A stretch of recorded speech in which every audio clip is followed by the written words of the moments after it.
जुनैद खान बागी साहब, दरअसल आपके संगठन और यातायात व्यवस्था को लेकर बराबर मीडिया के सामने बयान देते रहे हैं और बराबर जो जो अव्यवस्था हो उसको उठाते रहे हैं कि कहाँ व्यवस्था है, कहाँ अव्यवस्था है। तो ऐसे इस तरह से पर्यटक काफी भारी संख्या में आ रहे हैं और इसी भी ये भी खबरें आ रही हैं कि कुछ लोग बहुत ज्यादा वसूली कर रहे हैं इसके आड़ में। तो क्या कहना चाहेंगे और यातायात व्यवस्था को लेकर क्या कहना चाहेंगे? सबसे पहले तो मैं अपने चालक साथियों को नए साल की हार्दिक शुभकामनाएं देना देता हूँ।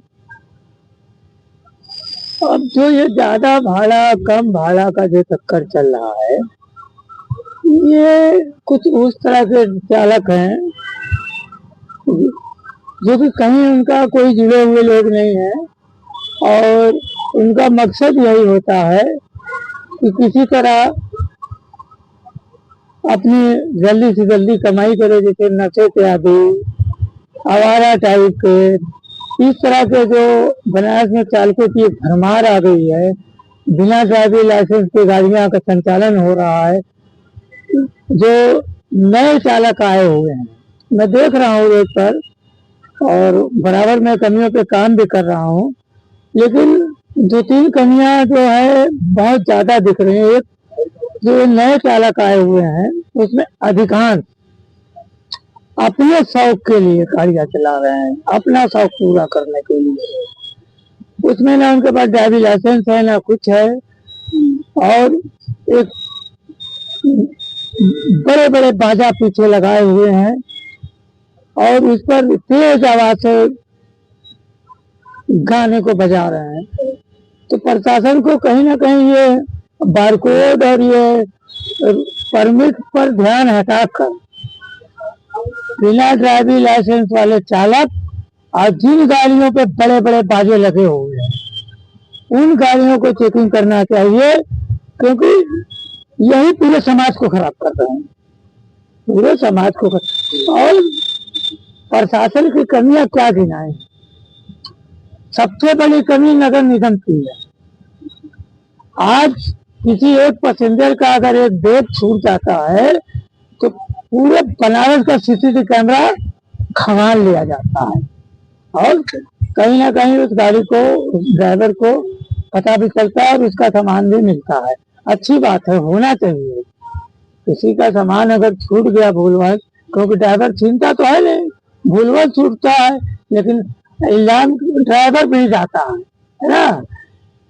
तो ठीक है, होना चाहिए, लेकिन ये खुलेआम 20 सालों से जो नगर निगम की गुंडई चल रही है, स्टैंड पार्किंग के नाम पर। बनारस का कोई सा चौराहा नहीं है जो चौराहे पे दबा दबा के पार्किंग के नाम पे उससे नहीं हो जाए। और बड़े बार बार मैं इस बात को कह रहा हूँ, फिर मैं इसी बात को दोहरा रहा हूँ कि एक तरफ पार्किंग का पैसा लिया जाता है, दूसरी तरफ उसी गाड़ी को यातायात विभाग जो पार्किंग पे चालान करता है। अगर एक झोले के लिए, एक बैग के लिए बनारस का पूरा सीसीटीवी कैमरा निकाला जा सकता है, तो क्या एक दिन का कैमरा खोल के ये नगर निगम के नाम पर जो एक तरह से पूरे शहर में गुंडागर्दी चल रही है, इसको बंद नहीं किया जा सकता है? ये किसी को नहीं दिखता है? वहीं हर चौराहे पे ट्रैफिक सिपाही, होमगार्ड, टिकट ड्यूटी सब लगी हुई है, फिर भी किसी को नहीं दिखता। लेकिन एक हमारा ड्राइवर का अगर किसी वक्त भूलवश कोई सामान छूट जाता है तो उसके लिए पूरा प्रशासन लग जाता है, उसका पूरी कुंडली निकाल लिया जाता है? तो कमियां, सबसे बड़ी कमी अगर कोई है इस बनारस में तो नगर निगम है। दूसरी कमियां बहुत सी हैं। कमियां हैं जो रोडें हैं, सकरी रोडें हैं, रास्ते सकरे हैं, पर्यटक स्थल बन चुका है।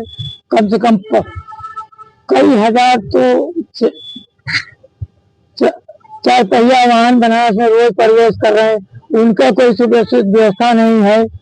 तो जान के कई कारण है, लेकिन एक कमजोर तबका है हमारा चालक, ऑटो रिक्शा, ई रिक्शा, उसे बदनाम करके अपनी खाना पूर्ति लोग करना चाहते हैं, काम करना कोई नहीं चाहता। व्यवस्था पे कहीं 1% काम होता दिखाई नहीं दे रहा है, लेकिन चिल्लाना सब जानता है कि ऑटो रिक्शा, ई रिक्शा ने जाम लगाया। लेकिन जाम के कई कारण हैं। व्यापार मंडल पे इनका कोई लगाम ही नहीं है। 4 फुट की दुकान, पूरी पटरी कब्जा, उसके आगे उनकी गाड़ियां हैं। पूरे बनारस की जितने भी मार्केट हैं, जितने भी चौराहे हैं, आप जाके देख लो, वहां पर इनका कोई नहीं चलता। लेकिन एक चालक अगर किसी सवारी को उतार रहा है जगह ना रहने पे, तो वो गुनहगार हो जा रहा है। उसका 500, 1500, 5000 का चालान यातायात विभाग में। लेकिन इन व्यवस्थाओं को शुद्ध, कोई पटरी जो बनी है बनारस की, एक भी पटरी पहले चलने लायक है? हाँ, एक भी पटरी पहले चलने लायक है? पैदल भी रोड पर दुकानदारों की गाड़ियां भी, और रोड पर सारे साधन भी, तो जाम तो लगेगा ही। तो इनको अगर बनारस की जाम को हटाना है तो ऑटो रिक्शा, ई रिक्शा पे चिल्लाना बंद करें, व्यवस्थाओं पे काम करें तो बेहतर होगा।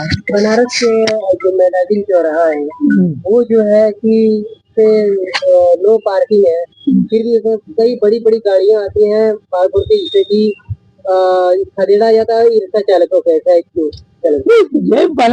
मैदानी नहीं, ये पूरे बनारस का यही हाल है।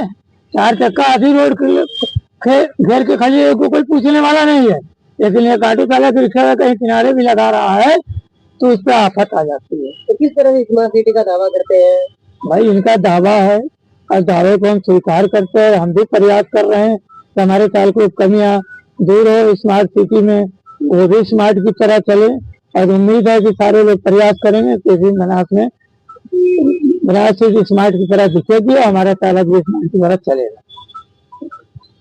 लेकर अपने संगठन में सभी को हार्दिक शुभकामनाएं, और मुझे उम्मीद है कि नए साल में हमारे चालक और बेहतर व्यवस्था, बेहतर सिस्टम और बेहतर तरीके से संचालन करेंगे, ताकि ना उन्हें परेशानी हो, ना यातायात विभाग को परेशानी हो। वो भी खुश रहे, हम भी खुश रहें।